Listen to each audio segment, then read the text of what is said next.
आदेश पारित हो गया कि नोटिस गलत है 52 लाख की, हटाइए इसे पोर्टल से। इन्होंने नहीं हटाया। 7 साल से आप वो टेक्निकल डिफिकल्टी को नहीं हटा पाए और 7 दिन के अंदर अंदर 5 दिन में 21 तारीख को कोर्ट ने इनको बुला के पूछा कि डिमांड तो अभी भी पोर्टल में है, क्यों नहीं हटी, और 25 को आपने हटा दी। आप समझ ही सकते हैं जब इनकम टैक्स ऑफिसर हैं तो फिर मैटर सुनवा पाना कितना मुश्किल हो जाता है कि आजकल ऑफिसर्स कैसे एक्ट कर रहे हैं, वो जिस तरह उनकी मर्जी होती है, क्लियरली कैसे अब्यूज ऑफ पावर हो रहा है। आप ये बताइए, कल वो कोर्ट के सामने कह रहे थे कि आप आपने जो पनिशमेंट दी है योर लॉर्डशिप प्लीज जेल हटा दीजिए और चाहे पेनल्टी जितनी बढ़ा दीजिए। आप बताइए, ऐसे स्टेटमेंट कोर्ट के सामने बोलते हैं? कंटेम्प्ट ऑफ कोर्ट में इनकम टैक्स के असिस्टेंट कमिश्नर को कभी जेल जाते सुना है? हमने भी नहीं सुना था। लेकिन हाईकोर्ट की लखनऊ बेंच ने एक मामले की सुनवाई करते हुए लखनऊ में तैनात असिस्टेंट कमिश्नर हरीश गिडवानी को 7 दिन की जेल और 25,000 का जुर्माना लगाया है। क्या था यह मामला और हाईकोर्ट इतना नाराज क्यों हो गया, किसकी अपील थी? हमारे साथ बात करने के लिए राधिका सिंह हैं। राधिका एडवोकेट हैं और उस याची की तरफ से उन्होंने पूरा केस लड़ा जिसकी सुनने के बाद असिस्टेंट कमिश्नर को 7 दिन की जेल की सजा सुनाई गई है। राधिका, ये मामला क्या था जिसकी वजह से इतना ऐतिहासिक फैसला हाईकोर्ट को लेना पड़ा? ये ऐतिहासिक फैसला मेरे हिसाब से हाईकोर्ट को इसलिए लेना पड़ा, ये देखते हुए कि आजकल ऑफिसर्स कैसे एक्ट कर रही हैं, वो जिस तरह उनकी मर्जी होती है, क्लियरली कैसे अब्यूज ऑफ पावर हो रहा है। खाली मिसयूज ऑफ पावर नहीं कहूंगी मैं, कैसे अब्यूज ऑफ पावर हो रहा है, ये इसलिए हाईकोर्ट ने आदेश दिया। अब ये पूरा मामला ऐसा है जिसमें कि एक पिटिशन फाइल होती है 2013 में, जिसमें डिवीजन बेंच हमारी हाईकोर्ट की एक आदेश देती है जहां की इनकम टैक्स ऑफिसर को डायरेक्शन दिए जाते हैं कि अगर आपको कोई भी इशू है जुरिस्डिक्शन से रिलेटेड, जहां पे मैं ये भी बताना चाहूंगी कि यहाँ पे थोड़ा सा मैटर क्या था। यहाँ पे जो विक्टिम हैं वो खुद एक वकील हैं, प्रशांत चंद्रा, सीनियर एडवोकेट हैं, डेजिग्नेटेड सीनियर एडवोकेट प्रैक्टिसिंग इन लखनऊ हाई कोर्ट। उनको income tax officer Harish Gidwani, जिनको सजा हुई है, इन्होंने 52 लाख की डिमांड इशू की।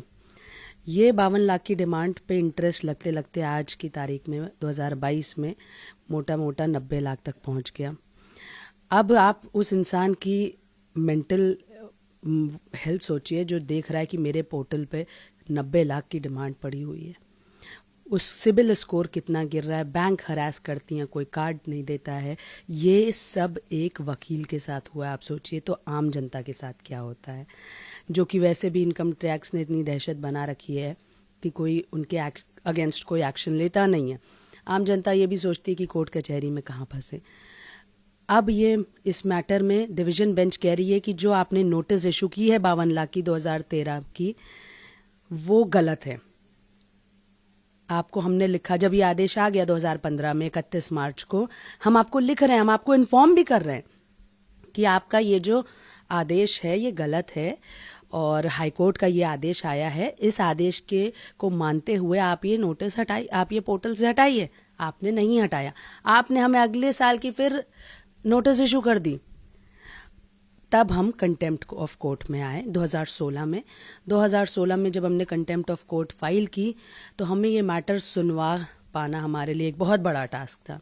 ऑफिसर हैं, आप समझ ही सकते हैं, जब इनकम टैक्स ऑफिसर हैं तो फिर मैटर सुनवा पाना कितना मुश्किल हो जाता है, चाहे कोई भी ऑफिसर हो।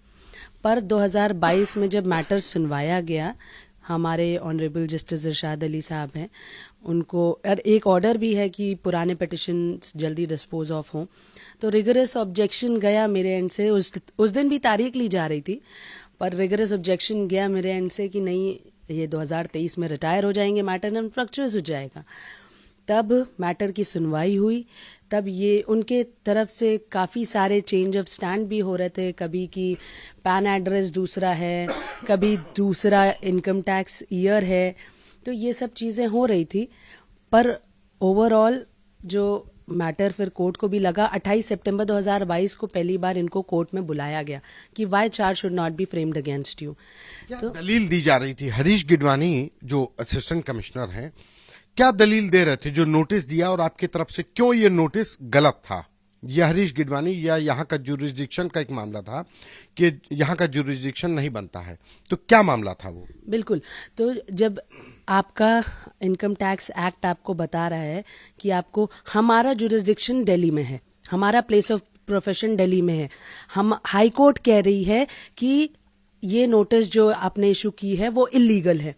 हाई कोर्ट आपको बता रही है कि आपका एक्ट कहता है कि अगर आपको कोई कंफ्यूजन है जुरिस्डिक्शन से रिलेटेड तो आपके पास सेक्शन 124 क्लॉज 2 है of the income tax act, आप मैटर रेफर कर दीजिए चीफ कमिश्नर को। आपने क्यों नहीं रेफर किया मैटर?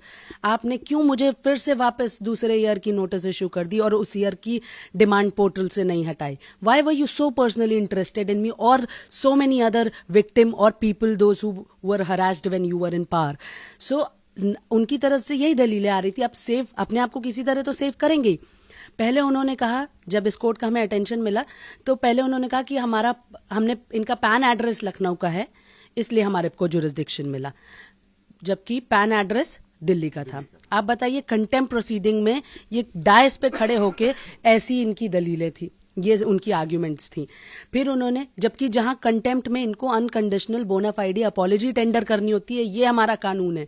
जब आपको चार्ज फ्रेम करने के लिए बुलाया जा रहा है तो आपका ये कर्तव्य बनता है कोर्ट की तरफ कि आप माफी मांगे कि नहीं, क्यों चार्ज मत बनाइए। अच्छा, जो सवाल बनता है कि क्या इतना कानूनी जो नोटिसेस हैं उसको संज्ञान में लेने के बाद क्या इनकम टैक्स विभाग के द्वारा जो प्रशांत चंद्रा को नोटिस दिया गया वो हटाया गया कि नहीं हटाया गया, कितने वक्त में हटाया गया, ये कैसे हटा? ये आपने बहुत बढ़िया क्वेश्चन पूछा है सर। आप ये बताइए कि ये नोटिस जब 2015 में आदेश पारित हो गया कि नोटिस गलत है 52 लाख की, हटाइए इसे पोर्टल से, इन्होंने नहीं हटाया। कंटेम्प्ट में अभी नवंबर में 21 नवंबर को जब ये इन पर्सन आ रहे थे, जब इनको कोर्ट ने बुला लिया था, तब ये पोर्टल हमने प्लेस किया कि ये देखिए इन्होंने पोर्टल से डिमांड नहीं हटाई है और आज इंटरेस्ट लग के आज की तारीख में नवंबर में 2022 में वो 90 लाख तक पहुंच गई है। तब इन्होंने 25 को एकदम से डिमांड हट गई पोर्टल से, और 25 को जब डिमांड हटी और जब तारीख लगी, सुनवाई हुई, तब मैंने जब कोर्ट को ये बताया कि साहब डिमांड हट गई, तो इनकी तरफ से दलील आई कि टेक्निकल स्नैग, टेक्निकल डिफिकल्टी की वजह से। आप ये बताइए, 7 साल से आप वो टेक्निकल डिफिकल्टी को नहीं हटा पाए और 7 दिन के अंदर 5 दिन में 21 तारीख को कोर्ट ने इनको बुला के पूछा कि डिमांड तो अभी भी पोर्टल में है, क्यों नहीं हटी, और 25 को आपने हटा दी। 7 दिन से कम के अंदर आपने डिमांड हटा दी। ये टेक्निकल स्नैग है आपका। इस डिमांड के रहने की वजह से प्रशांत चंद्रा को किस तरीके की व्यावहारिक दिक्कतें आई, प्रैक्टिकल दिक्कतें आई? क्योंकि 52 लाख का नोटिस अगर आपके नाम का इनकम टैक्स की वेबसाइट पे है तो तमाम बैंकिंग के भी प्रॉब्लम्स आते हैं। किस तरीके की इस दौरान समस्याएं आई? बिल्कुल, आपका बिल्कुल सही कहना है। आप जब आपके पोर्टल पे इनकम टैक्स की तरफ से कोई डिमांड होती है तो आपका सिबिल स्कोर गिर जाता है। जब आपका सिबिल स्कोर गिर जाता है तो आपको बैंक लोन्स नहीं देते हैं, आपको क्रेडिट इशू नहीं होता है, आपको क्रेडिट कार्ड इशू नहीं होते हैं, आपको बैंक एक तरह से लुक डाउन किया जाता है, आपको देखा जाता है कि अरे इनके ऊपर तो defaulter, as a defaulter, precisely you are looked as और सीन एज अ डिफॉल्टर। तो उसकी वजह से, and that to Prashant Chandra is a senior designated officer of the court. He is a designated officer of the court. उनको किस तरह का defamation, harassment, किस तरह का एक मेंटल हैरासमेंट, मेंटल एगनी हुई होगी। आप ये सोचिए कि हर रात जब उनकी डिमांड वो देखते होंगे कि आज 52 से 53 हो गई, आज 53 से 54 हो गई, बैंक मुझे क्रेडिट, इतनी मेहनत करके उन्होंने अपना नाम इसलिए कमाया था कि कोई एक ऑफिसर आए और उनको इस तरह से गिराए। This is not. अब कोर्ट ने कितने दिन की सजा सुनाई है और अब क्या होगा, क्या कोर्ट का डायरेक्शन है? बिल्कुल, अब कोर्ट जो है कल 16 तारीख दिसंबर 2022 जब आदेश पारित हुआ तो इनको सरेंडर करने का आदेश हो गया था 3 बजे ही रजिस्ट्रार के सामने।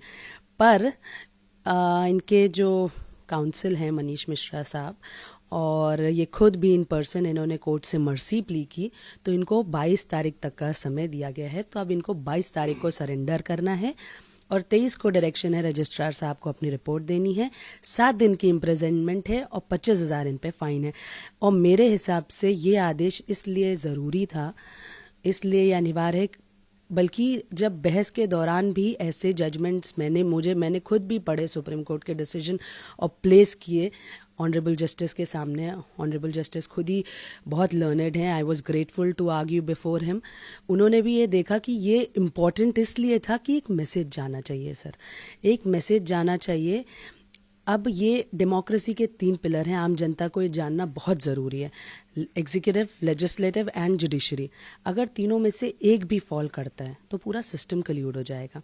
अगर जुडिशरी के जो भी ऑर्डर्स हैं या लॉ हैं, अगर कोई भी कोर्ट ऑफ लॉ के ऑर्डर हैं, अगर वो ओबे नहीं होते हैं तो उनकी सैंक्टिटी क्या रह जाएगी, उनकी क्या मान्यता रह जाएगी। अगर कोर्ट आदेश पारित करते, कितने भी आदेश फिर कोर्ट पारित करे, कोई माने ही ना। आखिरी सवाल राधिका जी, अब चूंकि हरीश गिडवानी को 7 दिन की जेल हो गई, क्या अभी लगता है कि वो जेल जाएंगे कि अभी कोई और दांव-पेच बाकी है? अब देखिए, जो ऑफिसर होते हैं वो अपने आप को बचाने के लिए कुछ तो करते ही हैं, बल्कि कुछ नहीं, वो सब कुछ करते हैं। आप ये बताइए, कल वो कोर्ट के सामने कह रहे थे कि आपने जो पनिशमेंट दी है योर लॉर्डशिप प्लीज जेल हटा दीजिए और चाहे पेनल्टी जितनी बढ़ा दीजिए। आप बताइए, ऐसे स्टेटमेंट कोर्ट के सामने बोलते हैं? कोर्ट ने तब मेरी राय तो नहीं ली, बल्कि डायरेक्ट किया मुझे कि what is your stand Radhika Singh. Then I again I objected because of this very statement. जो उन्होंने स्टेटमेंट दिया कि आप मेरी पेनल्टी बढ़ा दीजिए। आप ये बताइए, कितनी स्ट्रेंज बात है, ऑफिसर वहां खड़ा होकर जिस पे चार्ज फ्रेम हो रहा है, वो कह रहा है कि आप मेरी पेनल्टी चाहे बढ़ा दीजिए पर जेल हटा दीजिए। पेनल्टी देना कोई बड़ी बात है इनके लिए? कोई बड़ी बात नहीं है। पेनल्टी देना तो मतलब जैसे समुंदर से एक बाल्टी पानी निकाल लेना होगा इनके लिए।